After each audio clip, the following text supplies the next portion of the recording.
Okay. Good morning, Rabotai. Tov. B'kitzur, so we are kind of in the middle of something, and this is a classic Gemara Suggah where you need to kind of hold, as they say, cup, because we have a number of steps connected to each other, and we're actually in the middle. So we have to just go back for a second to make sure we're all together. Basically, we started with the machloket on Yud Gimel Amud Bet, two Amoraim, which were Rabbi Abba bar, in the name of Rav Huna, and Rabbi Menashe bar Gada in the name of Rav Huna. So it's a machloket in Rav Huna. Whether this is kind of involved with Tumatara. I know it's a lot of people when they get to Tumatara stuff, it's hard to relate to. But the question is, there's a concept called yadot. Yadot means handles. So we know that food can become tameh. But the question is, what about the handles of the foods? For example, we had a case of grapes. So we have grapes, and we have their handles means like the stems that's attached to the grapes, the branches, whatever. So stems aren't food, so you would think they should not become tameh, which means if it touches something tameh, it does not become tameh, and therefore also won't transfer tuma to the food. But the concept is that if the stem is somehow benefiting the food, or perhaps the vice versa, so then it has a din of yadot and it could transfer. So that's the whole question. So the first Rabbi Abba talked about someone harvesting grapes to make wine. So there everyone agrees that there is no handle, because when you make wine, you definitely do not want the stem to be there, because the more stems, the more wine it's gonna take away. So definitely the handles do not mekabel and transfer tuma. What about schach? Our question is schach. If a person harvests grain to use a schach, which means obviously the schach is not the kernel, because that's puzzle for schach, because you can't use food as schach. Rather, the schach is the stalk, the straw. Now, in this case, the guy is using everything he's putting it all together on top of his sukkah with the kernel. So the question is, in that case, does it mekabel or transfer tuma? So the Rabbi Menashe bar Gada said it does not. Why? Because he has no interest. If anything, like we said, the kernel is pasal schach. So if anything, he would rather not to be there. So then it would seem that it should not be mekabel tuma, the stalk. Says the Gemara, but the other opinion holds that it does transfer tuma. Why? Because it has a benefit that the kernels help it not to scatter. Meaning it benefits your schach. That both, I think Rashi seems to say it won't scatter, I guess, when you want to take it and use and put it there as schach, and then also when it's there, it won't maybe like easily fly away. Fine. So it sounds like it's a machloket, because the question is that benefit considered enough of a benefit to be considered a that it has a din of a yadot. Okay. So Gemara said that this machloket seems to be machloket Tanaim between Hachamim and Acherim, because it seems that the Braita says that a person that uses fig branches with figs on them, vines with grapes on them, straws with ears of grains on them, all these cases like that, right? The Braita talks about if a person is using this for schach, the Tanakama says, as long as the stalk is more than the food, then the schach is kosher, because the food is puzzle schach, like we said already. The branches is kosher schach. So you're putting them all together. So the rule is you go by majority. If majority is the kosher schach, it's kosher. If it's the food, it's pasul. That's what the Tanna Kama said. The Acherim said, no, you need not just more branches than the food. You need more branches than the food and the handle, which means he's adding something here. That there's a concept of a handle here, which means the Acherim seems to say that the part of the branch of the stem that's close to the food, that is also pasul schach. Why is it pasul? Obviously because it could be mikabel tum'ah, because there's a din of a handle. So try to follow here.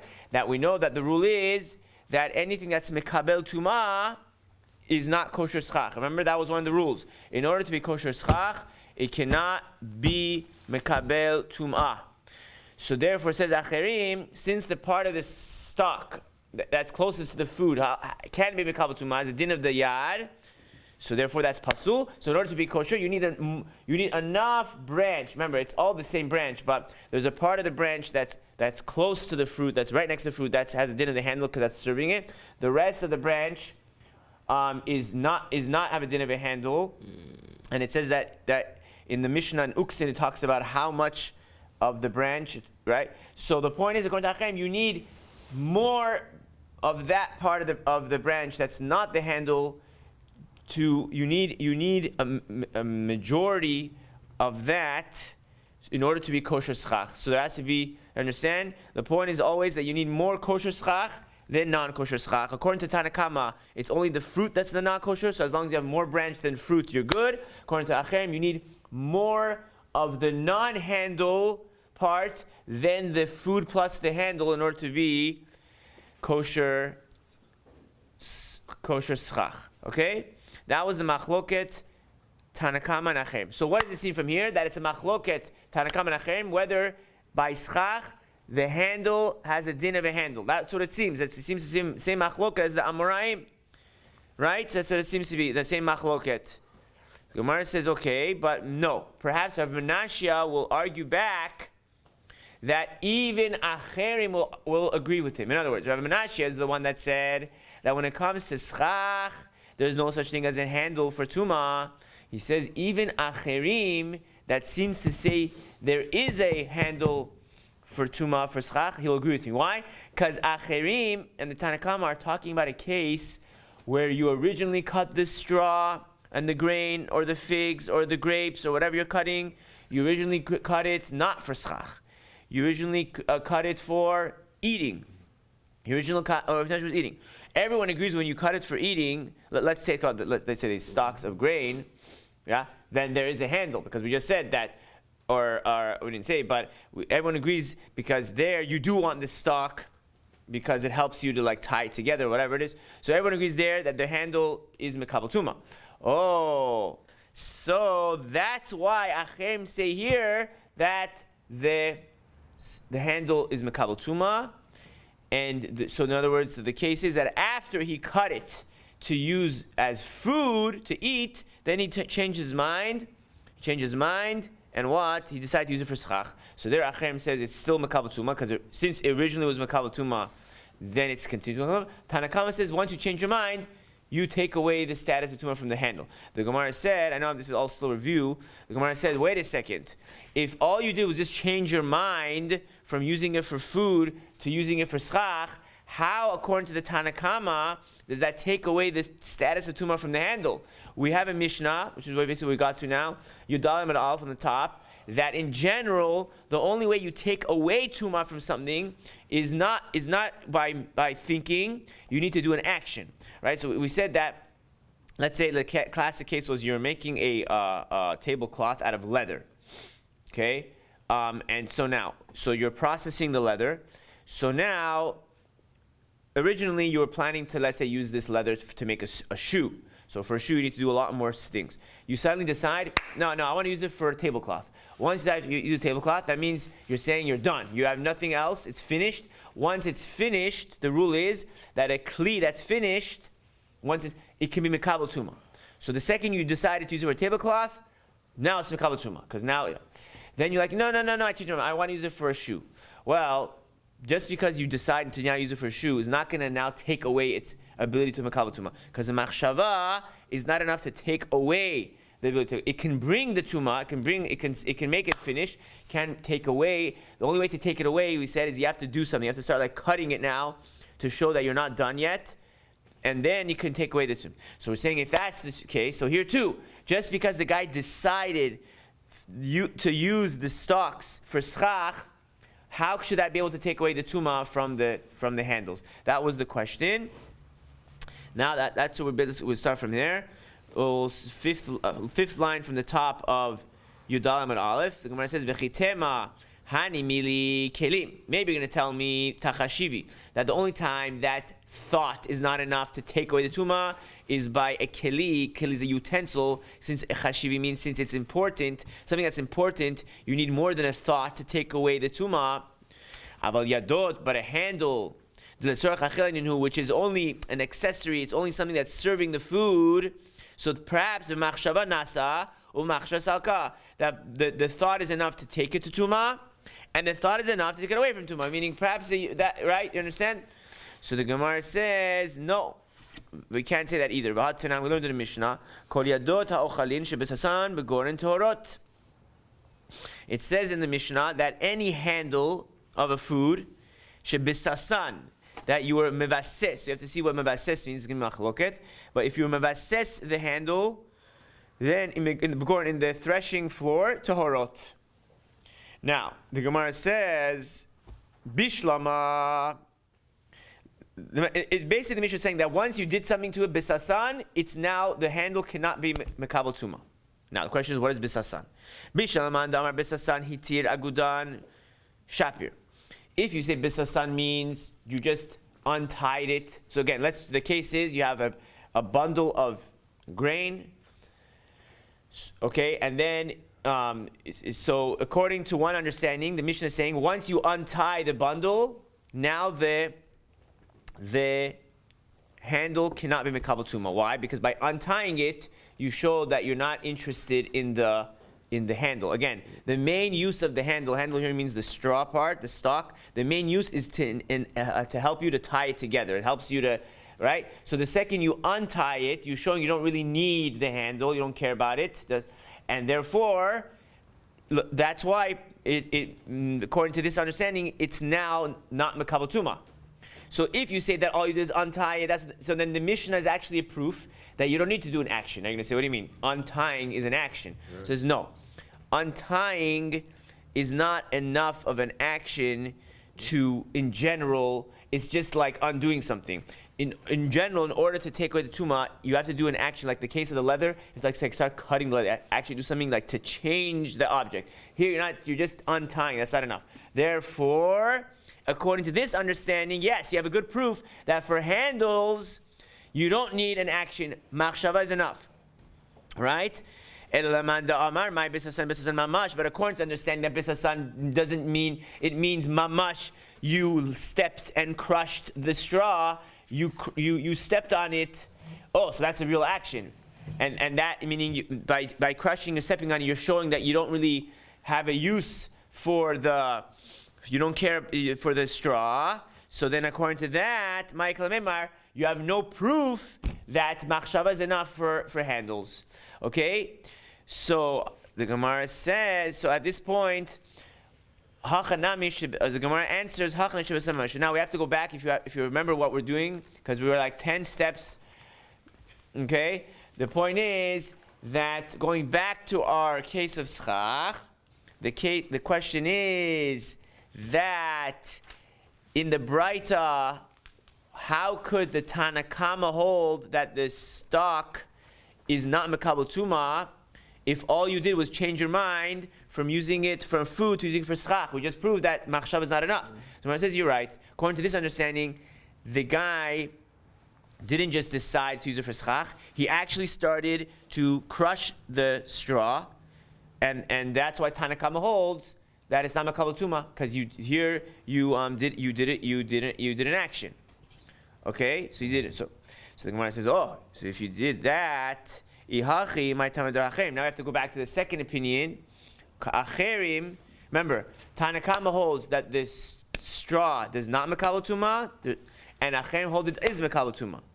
So the question is, if the case is that you actually started to step and crush the straw to show that you don't want it, right? You want to use it for schach.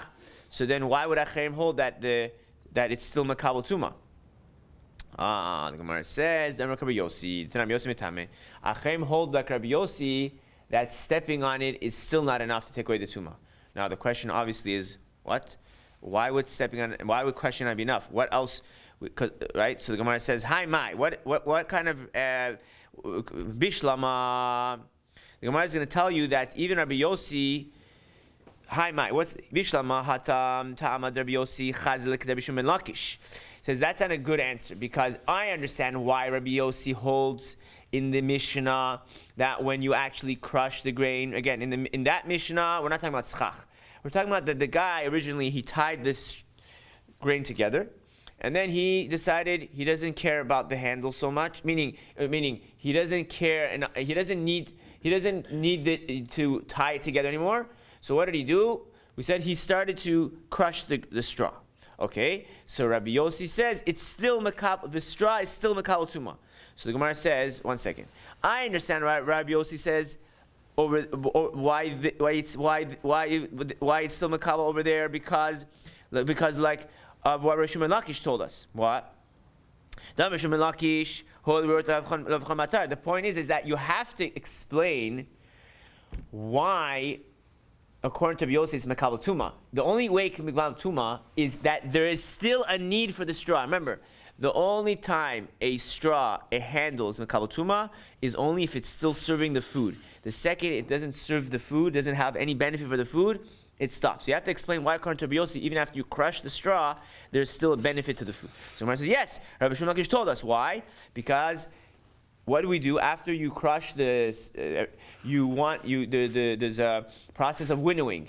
You take the grain and everything with a pitchfork. You throw it up in the air, and then the wind takes away the straw, and the grain falls back down. So says Rabbi Yossi, well, I have a benefit for the straw because if let's say there was no straw, I'm not going to be able to winnow. I guess you still have to do something because the pitchfork.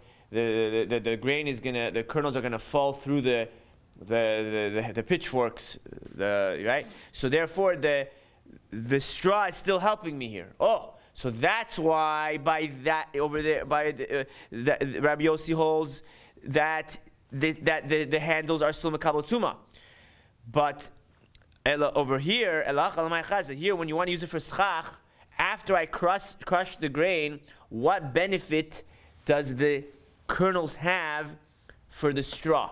For the straw here to become tuma, for the straw to become tuma. In the case that I want to use it for schach, the Gemara says, I'll tell you. The benefit is that when Sukkot is finished and I want to remove the schach, it's easier when the kernels are there because it makes it, I guess, easier to take it together. I guess the straw makes it like heavier. The kernels, I guess, make it heavier, or whatever it is. It's easier to, I guess, remove afterwards. So the point is that there's still a benefit I have from the straw, and that's why Acherim hold that it's still makabel tuma. Now you might ask me, why did the Gemara have to give me that answer?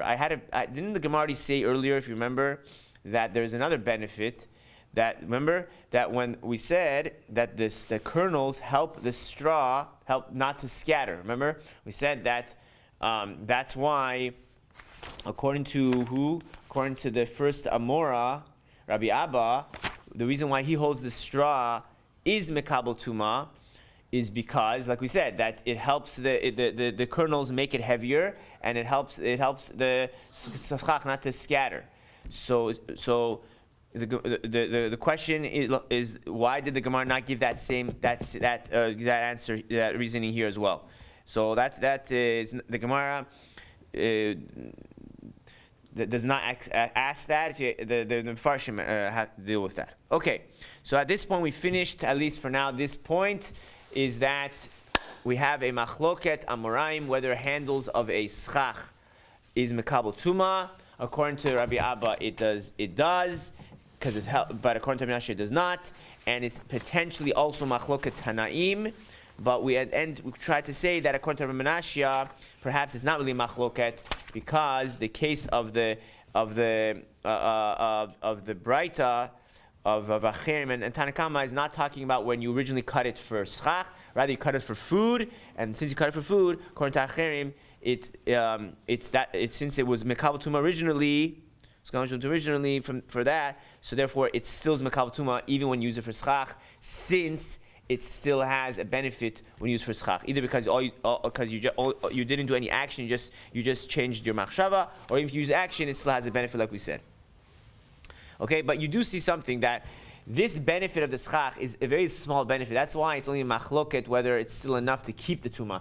The reason why, according to Menashe, when you originally cut it for schach, he says everyone agrees it's not mekabel tuma because that benefit is only a small benefit. That's not enough to bring the tuma from the beginning. It's only a question if that's enough for the tuma that was originally there to stay. Okay.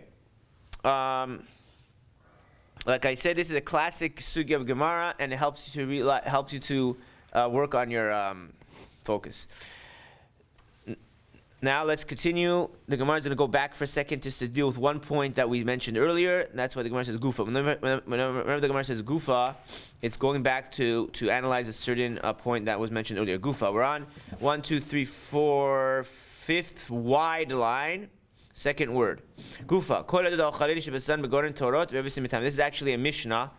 It's interesting. Usually it doesn't start a Mishnah off with Gufa. It usually starts with Amar Mar.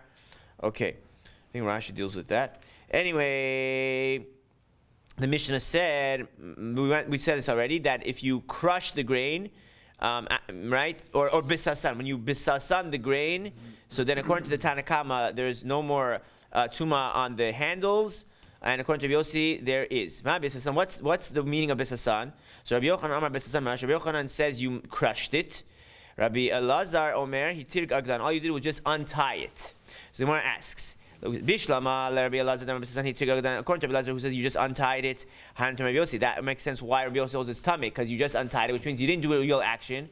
That we said that has the status of just the machshava. So like we said, a machshava, at least according to Rabbi Yossi here, is not enough to take away the tuma. Rabbi Yochanan, according to Rabbi Yochanan, says you mamash crushed it, which is why does Rabbi Yossi hold that it's still tameh? Right? So Rabbi Shlomo Yisraeli, it sounds like this Gemara is just repeating it, but here all the Gemara just did was just tell you that it told you more detail that it's a machloket Rabbi Yochanan and Rabbi Lazar what bisasan means. So the Gemara says that because the reason why Rabbi Yossi holds it's still tameh is because since we said the straw still helps to facilitate the winnowing. Okay, let's just finish till the Amar Rabbi Lazar. To give you guys a break, or us a break, I'm going to finish this off here with a nice little agarita. Because we talked about a atar, which is the pitchfork. So it says, why does the Torah call the tefillah of tzaddikim a pitchfork? Meaning, like by Yitzchak Avinu, it says, Vayetar Yitzchak Lashem. Yitzchak prayed. They use the word. The word he uses is the same word as pitchfork. So the Gemara says, just as a pitchfork helps to throw around, to turn the grain from place to place, after the tefillah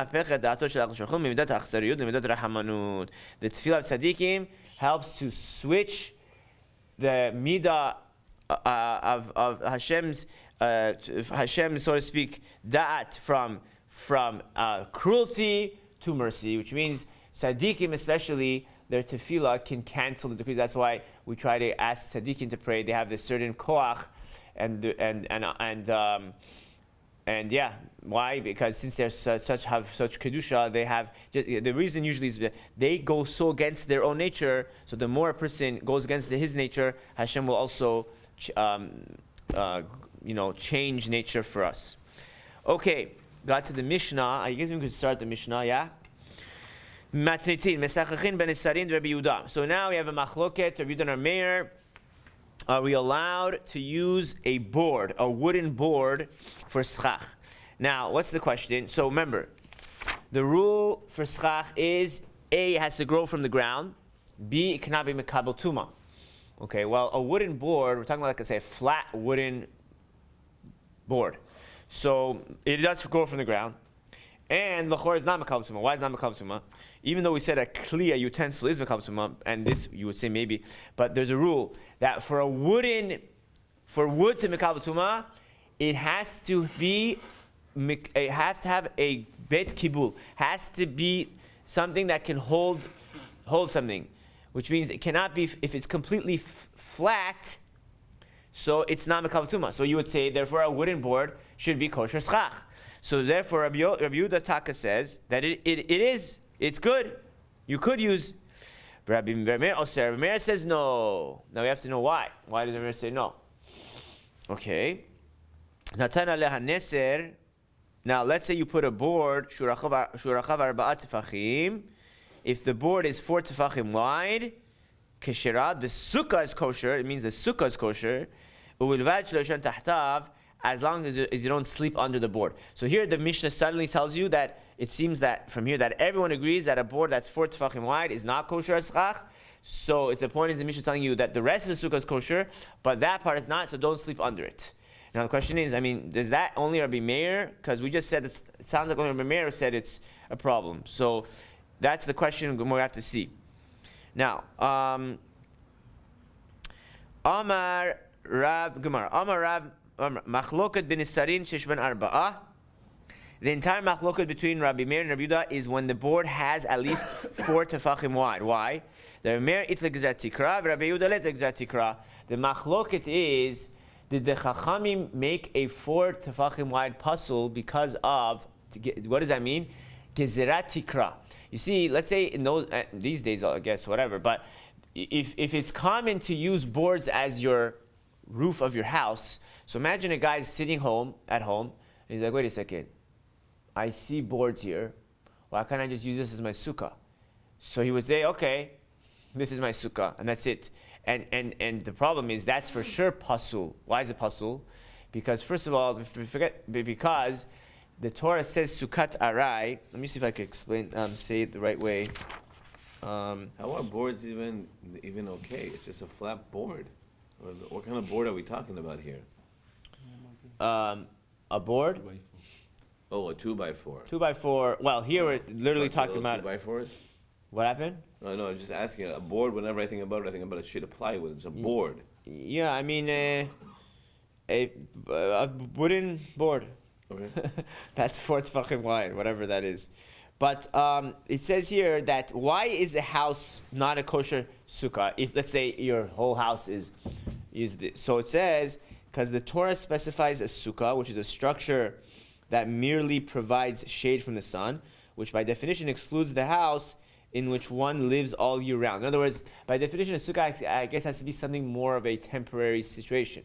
So a house is automatically excluded. So Chachamim were afraid. If they allow you to use boards for your sukkah, you might say, so what do I need to live? I'm good right now. I'll just use my house. So that's according to this understanding. That's what Rabbi Meir says. You're a board that's 4 tefachim wide is pasul. Now, why only 4 tefachim? Because I guess you would not only use usually 4 tefachim wide boards for a house. Either we wouldn't use anything smaller. So that's the machloket. But if it's less than 4 tefachim wide, and Rabbi Yehuda holds, Hachamim weren't afraid you're going to come to mix out with the house. So therefore, they hold even 4 tefachim is kosher. But if it doesn't have 4 tefachim, if it's less than 4 tefachim, even Rabbi Meir will agree that it's okay because you're not going to mix it with the house because usually a house you don't use something that's less than 4 tefachim wide. Okay, let's stop here for now. Hazak Baruch. Hazak Baruch.